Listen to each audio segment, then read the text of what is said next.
우리는 지난 시간에 역대상 24장 말씀을 보았습니다. 역대상 24장 말씀을 통해서 먼저 제사장 직분을 맡은 사람들도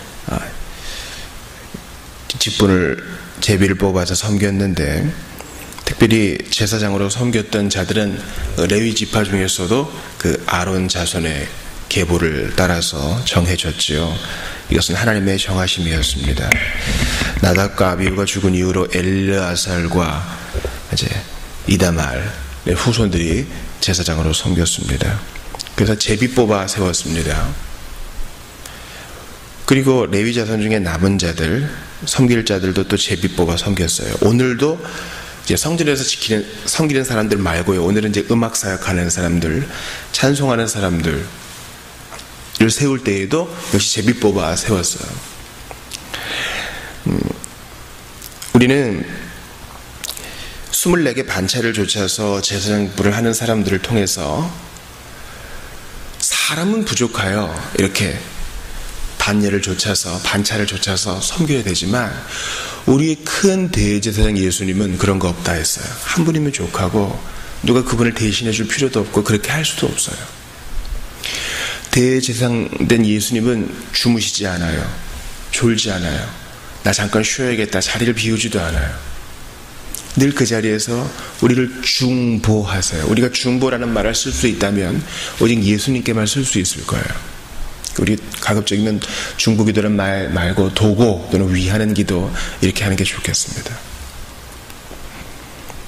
그러므로 이 사람의 조직을 통해서, 주께서 명하여 세우신 이 사람의 조직을 통해서 불완전함을 봐야 되고, 더 영원하고 근본적인 실체를 봐야 되는데, 그것이 바로 예수 그리스도의 대제사장직, 우리의 유일한 중보자 예수님을 봐야 됩니다.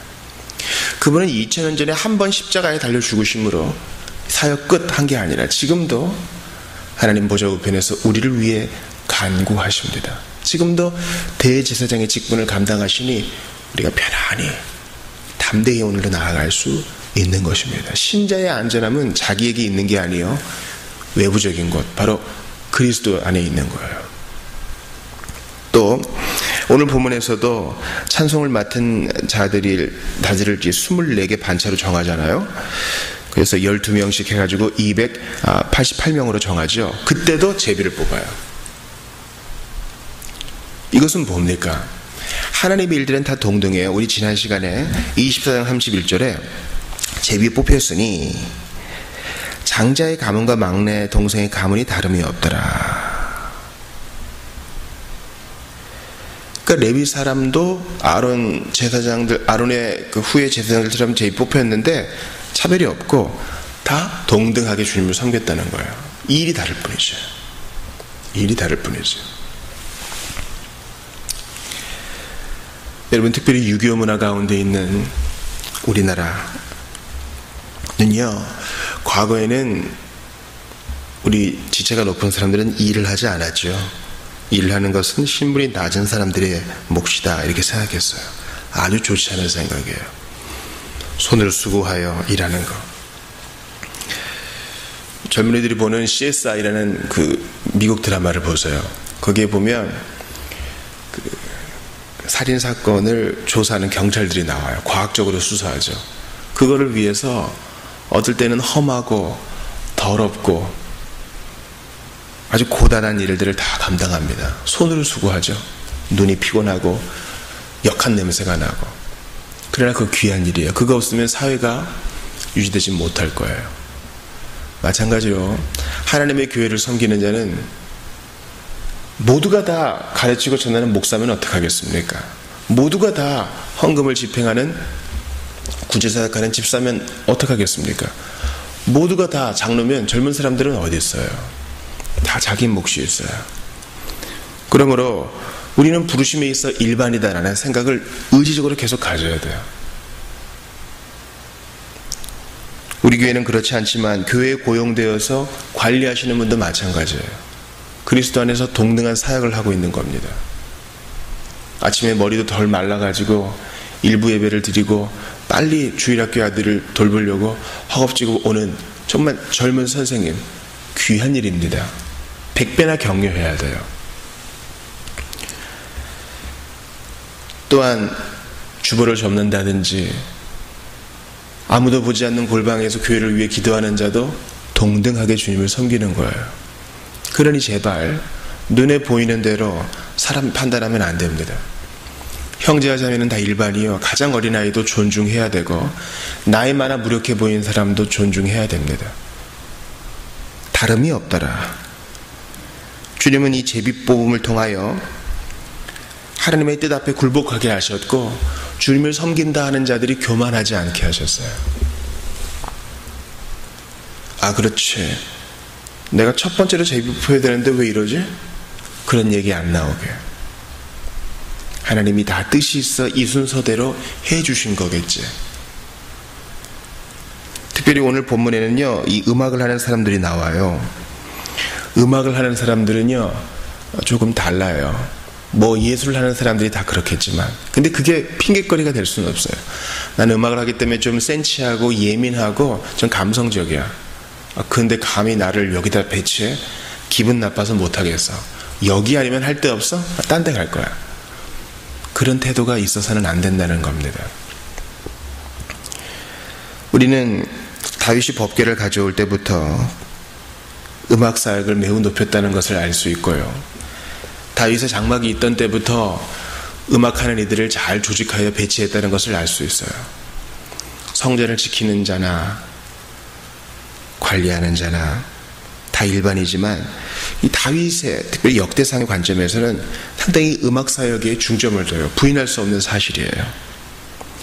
하나님은 황소를 드림보다 신령한 노래 기뻐하신다 했습니다. 부인할 수 없는 사실입니다. 그렇다면 정말 이렇게 주님을 섬기는 자를 제대로 훈련시켜 잘 배치하는 것이 교회의 사명이라 하겠어요. 여기에 대해서 한번 말씀을 드리겠습니다. 그동안 한국교회에는 이 음악사역에 대한 폐단이 있었습니다. 자, 하나님께서 한국교회에 복을 주셨어요. 사람이 모이고 또 물질이 모였습니다. 그래서 더 고급스러운 예배, 정성스러운 예배를 드리고 싶어 이른바 전문인들을 고용하기 시작합니다. 우리나라는 인구당 음악하는 이들이 좀 많은 편이에요. 민족성이 그렇습니다. 그래서 음악을 전공하고 있는 학생이나 졸업자들 가운데서 성가대에서 섬길 솔리스트를 뽑아요. 각 파티별로 한두 명을 더 뽑거나 해서 같이 합창을 하면 벌써 소리가 달라지거든요. 또 반주하는 사람도 전공자를 데려와다가 오르겐과 또 피아노와 각종 오케스트라를 구현하게 하고 감독하고 지휘하는 사람도 이제 유급을 데려다 씁니다. 이 자체가 나쁘다고는 할 수 없겠어요. 문제는 얼마입니다. 언제부터 섬기면 됩니다. 하면서 이렇게 섬기는 자들이 예배자로 오는 것이 아니라 아르바이트생으로 온다는 데 있어요. 지금은 이제 선교사님으로 세움받아 수술 이후에 제2의 인생을 살고 있는 박정호 선교사님도 서울대 음대 재학 시에 이 교회 저 교회 솔리스트를 쓰면서 많은 돈을 벌어 술값으로 다 썼다 합니다. 그런 일들이 팽배해 있어요. 그러니까 예배의 질은 떨어지고 하나님이 그 예배를 기뻐하지 않는 것은 당연한 일이겠죠. 폐단이 생깁니다. 나는 봉사인데 이 사람은 직원인가? 이런 생각이 생겨요. 자, 현대와 요즘의 일들을 생각해 봅시다. 이른바 소위 전문 예배 인도자들이 있어요. 우리 교회는 그렇게 전문 예배 인도자를 들 수 없어서 좀 재능이 있는 청년들을 세워요. 근데 그 청년이 신학적으로 검증이 되었느냐? 별로 그렇지는 않고 하는 걸 보니까 악기도 다룰 줄 알고 열심히 있는 것 같아서 그냥 세워요. 그런데 웬걸요? 예배 전에 이제 찬송을 인도하는데 너무 멘트가 정리가 안 되고 너무 가볍고 신학적으로 이게 옳은가 찬송의 가사를 잘 해석하지도 못하고 오히려 기교에 치우친 모습이 보여요. 제대로 사람을 세운 게 아닙니다. 많은 교단의 헌법을 보면 목사의 직무는 양떼를 돌보는 것 외에 그 안에 찬송을 지도하는 일이 포함되어 있어요. 그러므로 우리는 성경의 음악 사역을 강조한다는 것을 분명히 하고요. 조금 더디더라도 먼저 사람을 잘 키워내는 일을 해야 됩니다.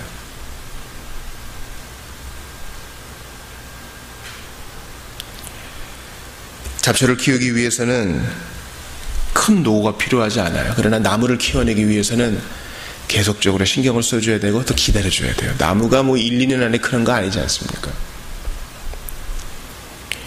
그러므로 먼저 직능적인 부분, 최소한 이런 모습은 돼야 돼, 이렇게 우기지 말고요. 그가 훈련되고 능숙할 수 있도록. 하나님은 공교한 거 좋아하시거든요. 스킬풀한 거 좋아하세요. 우리가 긴 세월을 두고 정말 소수의 사람이라도 잘 훈련시켜서 세우는 것이 우리의 목적입니다. 교육자도 마찬가지죠. 잔재주가 있다고 세워서는 안 되고 그 사람됨이 검증될 때 세워야 하는 것입니다. 이런 면에서 유행을 좇아서 어디가 밴드를 한다 그러면 우리 교회도 밴드를 세우고, 어느 교회가 이 찬송을 한다 그러면 우리도 이 찬송을 하고, 그렇게 유행을 쫓아가는 모습은 바람직하지 않다 하겠습니다. 하나님 앞에서 부끄러움 없도록 두렵고 떨리는 마음으로 사람을 세워야 합니다. 오늘 제가 주목하고 싶은 구절은 바로 2절과 5절입니다. 특별히 1, 2, 5절에 보면은요, 신령한 노래라는 것이 나와요. 수금과 비파와 재금을 잡아 신령한 노래를 하게 하였으니, 또 아삽의 지휘 아래 왕의 명령을 따라 신령한 노래를 하며, 3절에도 여두둔의 지휘 아래 수금을 잡아 신령한 노래를 하며, 또 5절을 보니까 해마는 하나님의 말씀을 가진 왕의 선견자라 이렇게 되어 있어요. 여기서 신령한 노래라는 것은 예언을 뜻해요. prophesy. 이 예언이라 하면 무슨 일이 이런 일이 생길 거야 점치는 게 아니라 하나님 말씀을 다룬다는 뜻이에요. 우리는 사울이 예언을 할 때 음악이 대동했음을 알고 있습니다. 음악과 함께 예언했어요. 초대교회도 시와 찬미는 우리가 이해할 수 있어요. 그러나 신령한 노래가 뭔지 우리는 몰라요. 아마도 이 음악을 대동한 말씀 사역이 아니었을까 그런 생각을 해요. 예언은 점치는 게 아니라 하나님의 진리를 다루는 것이라 말씀드렸어요. 주의 말씀을 대언하는 것이에요. 그러면 참된 음악 사역은 진리의 사역, 말씀의 사역, 신령한 예언, 신령한 노래, 하나님 말씀을 가진 왕의 선견자라 연관되어 있다는 것을 알 수 있어요. 그러므로 음악 사역자는 말씀 사역자여야 되고 말씀 사역자는 음악 사역자여야 돼요. 두 개를 똑같다고는 말하지 않겠어요. 그러나 음악 사역자는 말씀을 소홀히 하면 안 되고 말씀 사역자 역시 음악 사역자를 그저 돈으로 해결해서는 안 돼요. 이 사실을 기억하세요. 이거 우리의 책임이에요. 찬송 하나를 부를 때도 순교의 현장에서 부를 때 부족함 없는 그런 노래를 해야 돼요. 부끄러움 없는 노래. 오늘 우리가 예배를 시작하면서 주님 말씀하시면 불길이 타오르는 화양대 속에서 이 노래 부를 수 있어야 됩니다. 저는 그렇게 볼 때 이 노래는 부족함 없는 노래라고 봐요. 쥐가 나오고 축축한 지하 감옥에서 마지막 호흡을 꺼뜨리면서 드릴 수 있는 찬송, 그런 찬송을 개발해야 돼요. 그러려면 그 사람이 진리의 사람이어야 하고 교회는 그를 잘 훈련시켜야 됩니다. 선교지에 돈 몇 푼 보내는 것이 교회의 사명을 다하는 것이 아니에요. 교회의 나무와 같은 젊은이들이 공부할 수 있도록 배려해주고 지원해주는 것이 교회의 사명이에요. 별로 티는 안 나죠. 주보에 한두 글자라도 더 올리려면 후원 기간을 좀 많이 늘리면 되잖아요. 근데 그 별로 중요한 거 아니고 밖으로 나팔 불지 않아도 정말 내실 있게 해야 하는 것입니다. 사랑하는 여러분, 우리 예수님은요, 복음서에 보니까 기뻐하셨다, 웃으셨다 이런 표현 잘 안 나와요. 그러나 찬미하셨다라는 표현은 나와요. 우리 주님은 찬미의 사람이에요. 우리 예수님은 찬미를 받으셔야 될 분이거든요. 근데 겸손히 노래하셔요. 겸손히 찬송하세요. 진리 되신 그분이 아버지를 높이세요. 우리도 그렇게 해야 됩니다. 예수께서 죽음과 부활로 우리에게 그 길을 보여주셨으니 우리도 흉내라도 내야 돼요. 곤고하신 가운데서 진리이신 그분이 아버지께 찬송했으니 오늘도 여러분 노래하십시오.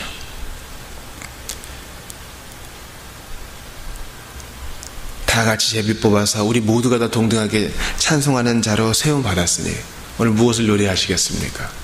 그리스도의 이름을 높이시고 성부 하나님의 계획을 찬양하시고 성령님의 힘주심을 높이세요.